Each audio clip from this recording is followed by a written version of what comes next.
Getty/Sky. Britain must take a tougher stance on Brexit after the EU secured a series of UK concessions. Shankar Singham, a former US trade advisor, has said the UK needs a paradigm shift in mindset, to start acting like the independent nation that we are about to become.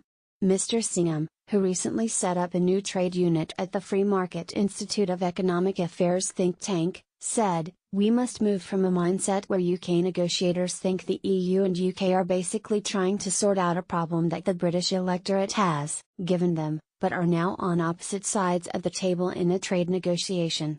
The EU does not always have UK interests at heart, as they have already demonstrated in a number of ways, most recently with respect to the manner in which our negotiations in the World Trade Organization are concerned. We need to become more savvy about their negotiation tactics."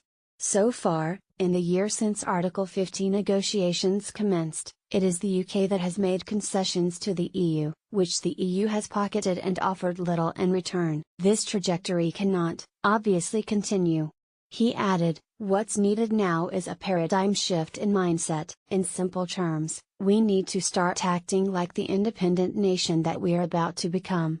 His comments come after unrest among Eurosceptic backbenchers following the number of concessions given by British negotiators in order to secure a deal on the 21-month implementation period after the UK leaves the EU.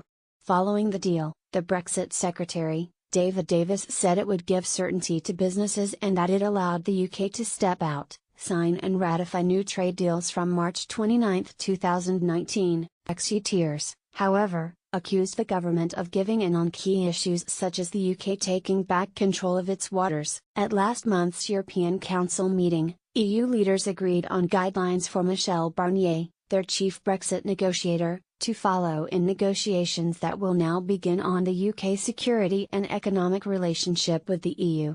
Mr. Davis addressed claims last week that the UK would fail to secure a deal that could honour Theresa May's red lines and avoid a hard border in the Irish Sea. He said that the overwhelmingly likely option was a free trade and customs agreement, which would make finding a solution to the border question much easier. Davis addressed claims last week that the UK would fail to secure a deal. He also said that after the end of the transition period, "We will negotiate with our surrounding states so that we have access to their waters and theirs to ours, and markets and so on, but it will be under our control." In response to concerns about fishing rights, Dr. Radomir Tilcote, a former Treasury advisor, and Victoria Hewson, an ex-city lawyer, who also work in the IEA's trade unit, also stated, "It is critical that our negotiators now adopt a much more robust approach, and that active preparations are made to deal with the changes that will come at the end of the transition period, whatever the outcome of the negotiation. We must recognize that EU negotiating mandates are not tablets of stone, but indications of what the EU thinks it can get." Brexiteers accused the government of giving in on key issues. The EU is the master of opening with bids that are far beyond its bottom line.